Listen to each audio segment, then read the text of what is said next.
I believe the captain and the others are waiting for you. Let's go.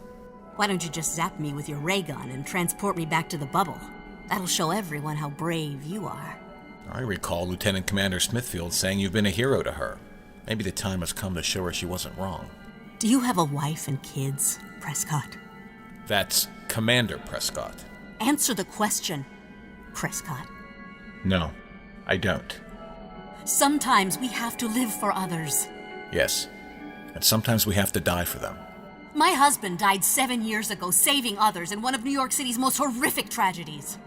Are you prepared to die for others as well? Yes, I am. It's what I've trained for most of my life. Security Regulation number 47 states... Is that all life is for you? A series of rules and regulations? Well, life is much more than that. It's something to be cherished and appreciated. But you don't have anybody to live for, so life has no meaning for you. I'm sorry. That wasn't fair, was it? Your apology is unnecessary, but you aren't wrong. Wrong? Wrong about what? I do have a family, Miss Renata. It's Carmen. But I thought... This ship and her crew, they are my family. I may not be very good at expressing my feelings toward them. Do you have a first name, Commander Prescott? Henry. Well, it's nice to finally meet you, Henry. I apologize for our earlier comments. I guess they could make anyone try and escape. She wasn't trying to escape, sir. I located her in the observation gallery. She was deep in thought. Captain, I apologize for my behavior. I not only disgraced myself, I disgraced Mike. No one holds you responsible. I know Mike quite well, and frankly, you could never disgrace her. She holds you in the highest regard. She's quite an officer. That she is.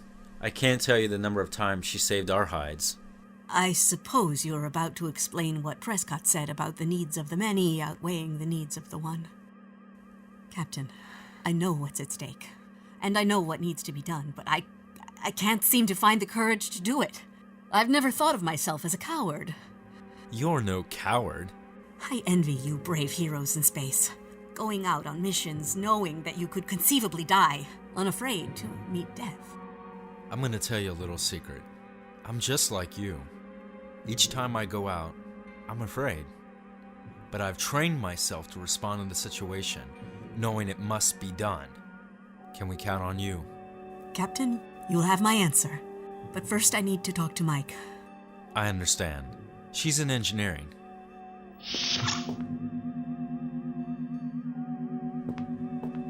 Captain, as head of security, I believe it is my responsibility to take Renata's place in the bubble.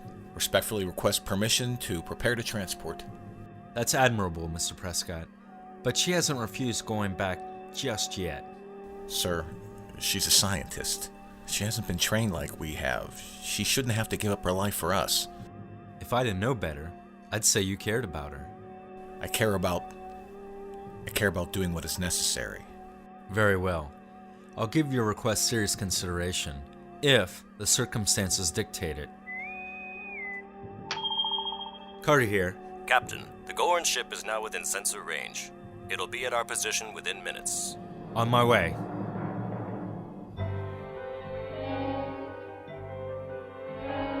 Mr. Scott, the cloaking device, is it ready for activation?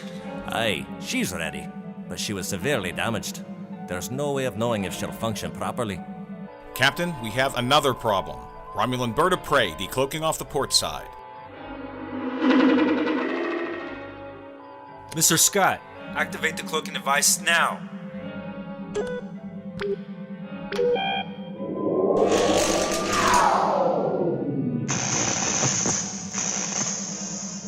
It's no good, Captain.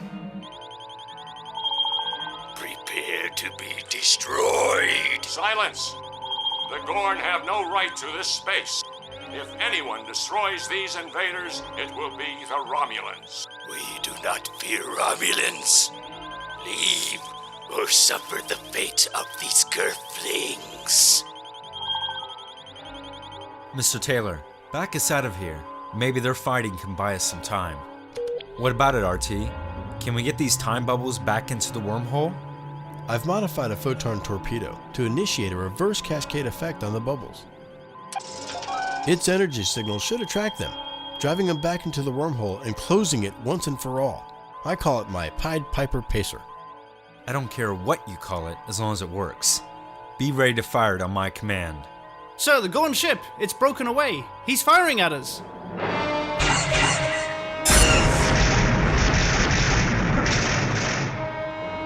Engineering! We need that cloaking device to maneuver in a position to fire RT's torpedo. Captain, shield strength down 30%, decreasing rapidly. Engineering! Report! Mr. Prescott, get down to engineering. Mike, I can't let go. If I do, we'll lose the device. Just a wee bit more power and it'll be working.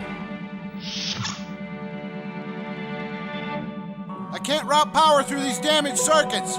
Shields are failing. Use an isolinear power module.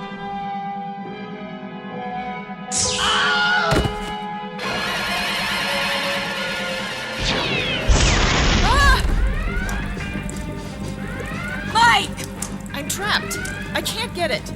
Mike, we need that cloaking device online quickly, or we're all dead.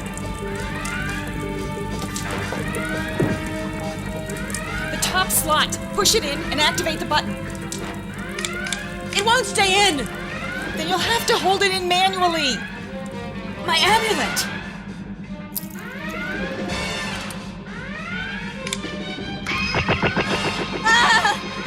Aye, that's doing it, lassie. Sir, the cloaking device. It's activated. We're becoming invisible. This is impossible. Mr. Taylor, move us away from here and back to our original position.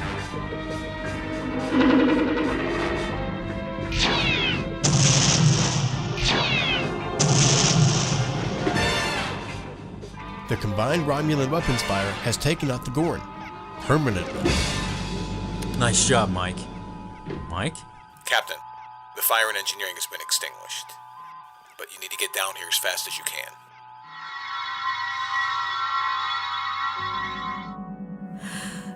Did I get it right? Aye, lassie. The ship's out of danger.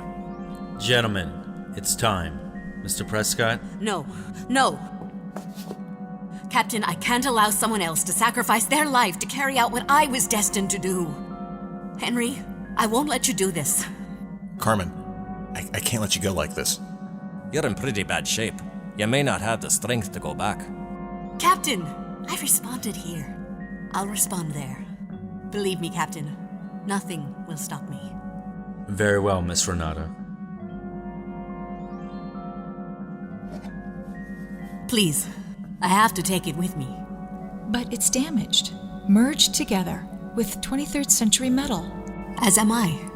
But as far as I'm concerned right now, we're both looking pretty damn good.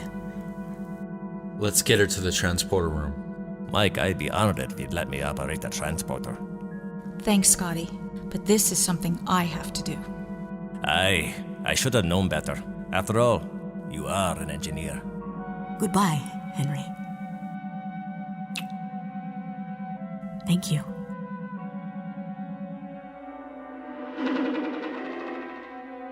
RT, prepare to launch the torpedo on my command. Transporter room. Mike, transport when ready. I knew you would save us. No, Mike. It's you that saved me.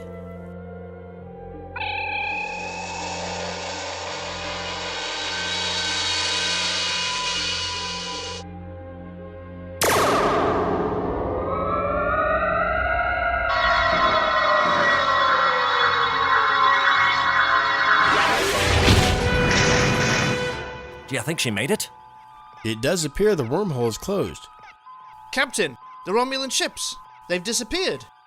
And the stars, they're back. Contact with Starfleet. USS Hood reporting in. Asriel, proceed to the Chorus system. Acknowledged. Calling Captain Larry Nemechek. What about the Gorn ship? He is still there and still very much disabled. Hold on. I'm now reading 3 more Gorn ships approaching. Sir, they're hailing us. On screen, Lieutenant. Captain Carter, I am here to tow the captain's vessel to Gorn space. His actions here were not authorized nor sanctioned by the Gorn hegemony. In the interest of maintaining the treaty, he will be dealt with accordingly. Do not attempt to interfere with my mission. I understand. Good. Then you will also understand when I say that it would be best not to find you here when I return. Not the best of send-offs, but I think he made his point. It seems your great-great-grandmother was a hero, not only in her time, but in ours. Hearing that means a lot, especially from one of Enterprise's best.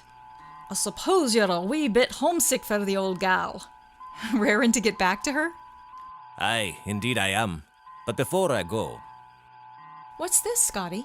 It's what's left of the isolinear module that Renata used to save the ship. I was hoping we'd recover it. They match.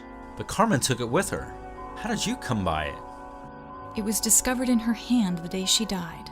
It's been passed down from generation to generation in the Renata family. Mind-boggling, isn't it? That a piece of metal originating from our time would fuse with a piece of metal from her time, then travel back with her to eventually wind up here again. I feel another time headache coming on. After all these years, or minutes, depending on one's point of view, it appears the two pieces will finally be together again. No, I feel they're not meant to be together. Rather, I believe Carmen would want me to keep this new piece, to hand down to my descendants. Well, what about her amulet? You're not keeping it as well? No, there's someone who needs it more. I know she'd want you to have it. Well, Mr. Prescott, you can rest easy now. It would appear Carmen's interaction here has left no detrimental changes in the timeline. It seems everyone was unaffected by her presence. Yes, sir. It does seem that way for everyone.